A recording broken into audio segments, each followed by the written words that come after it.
నా వయస్సు 75. నేను ఇంత ఆరోగ్యంగా ఉన్నానంటే ఒకసారి ఆలోచించండి. నా మట్టుకు నేను చాలా ఆరోగ్యంగా ఉన్నాను.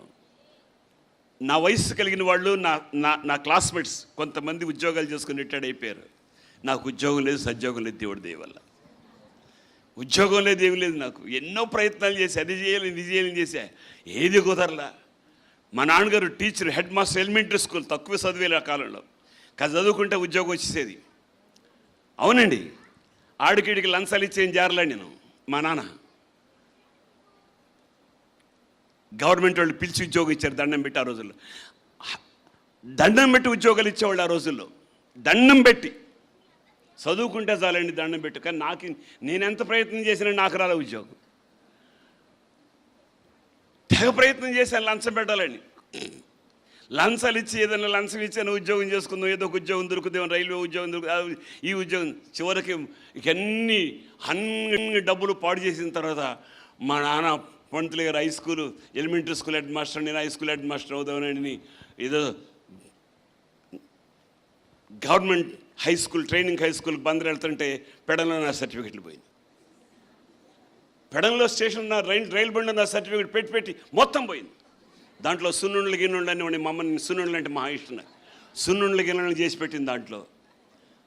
మొత్తం పెట్టి పోయింది. సూట్ కేసు పోయింది మొత్తం. పెడల స్టేషన్లో, రైల్వే స్టేషన్లో బండి ఆగింది. మంచిగా తాగుదామని వెళ్ళాను నేను అక్కడికి. ఆ ట్యాప్ కనపడుతుంది ఎదురుగా.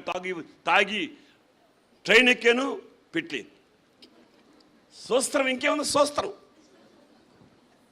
ఆ దెబ్బతో వ్యవసాయం అని, వ్యాపారం అని, అది చేసి ఇది చేసి ఏమేమో చేశా. ఎన్ని ప్రయత్నాలు చేసినా. ఎంతో లంచాలు ఇచ్చా నేను డబ్బులు ఇచ్చా. లంచం ఇవ్వకూడదు కానీ లంచాలు ఇచ్చా. ఉద్యోగంలో జాయిన్ అవుదామని ప్రయత్నం చేశా, అవలా. చివరికి దేవుని వాక్యాన్ని విన్నాను. దేవునికి స్తోత్రం కలుగునుగాక. దేవుని వాక్యాన్ని విశ్వసించాను, దేవుని వాక్యానికి లోబడ్డాను. ఎప్పుడైతే దేవుని వాక్యాన్ని విన్నానో ఆ రోజు నుంచి ఈ రోజు వరకు దేవుడు నాకు ఆరోగ్యం ఇచ్చాడు, క్షేమం ఇచ్చాడు. అంతకుముందు రోగాలు సస్తానేమో అనుకున్నాను, చచ్చిపోతానేమో అనుకున్నాడు. మరి దేవదాసయ్య గారు కూడా వచ్చారో లేదు, నేను చస్తానన్నప్పుడు హాస్పిటల్లో ఉన్నప్పుడు నాకు తెలియదు, గుర్తులేదు. అంటే నాకు పొగలేని సమయం. నా బంధువులు అందరూ వచ్చిన మాట నాకు తెలుసు. బంధువులు వచ్చి ఆఖరు చూసిపోదాం అనుకున్నారు. కానీ దేవుని వాక్యానికి లోబడ్డాను, దేవుని వాక్యాన్ని నమ్మాను, దేవుని వాక్యాన్ని విశ్వసించాను, పరిశుద్ధమైన మార్గంలో నడవడం ప్రారంభించాను. ఆనాటి నుండి ఈనాటి వరకు దేవుడు నాకు ఆరోగ్యం ఇచ్చాడు, మంచి బలం ఇచ్చాడు. నాతో పాటు చదువుకున్న వాళ్ళు చాలామంది ఇంజనీర్లు అయ్యారు. బిహెచ్ఎల్లో, హెచ్ఎంటీలో, హైదరాబాద్ ఆ కంపెనీలో, ఈ కంపెనీలో పనిచేశారు. మొన్న నా బాల్య స్నేహితుడు ఫోన్ చేశాడు, అరే ఒకసారి రారా, నేను చూడాలనిపిస్తుంది. నువ్వే రారా అన్నా. నేను రానురా, నువ్వే రా అన్నా.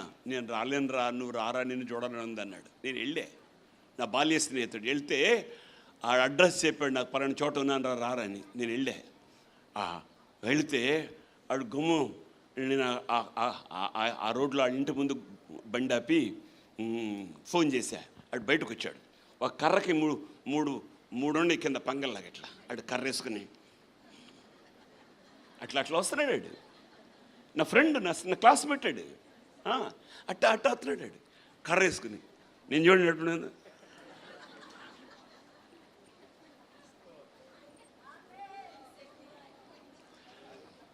ఎట్లున్నాను చూడండి. ఆరోగ్యం అండి.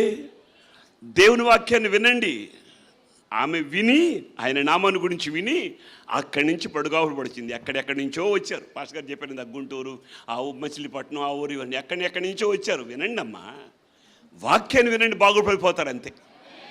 వాక్యాన్ని వింటే బాగుపడినట్టే, ఏం అవసరం లేదు. ఇక ఆరోగ్యం. దేవునికి స్తోత్రం కలుగునుగాక.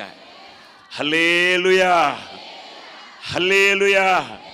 ఎవరైతే దేవుని వాక్యాన్ని విన్నారో అందరూ వింటున్నారు. నేను కాదంటలేదు. ఇక్కడ వాక్యం వినని వాళ్ళు ఎవరో లేరు, అందరూ వింటున్నారు. చాలా సంతోషం. కానీ వాక్యాన్ని అంగీకరించి, వాక్యాన్ని అనుసరించే వాళ్ళు ఎంతమంది? వాక్యాన్ని అంగీకరించండి.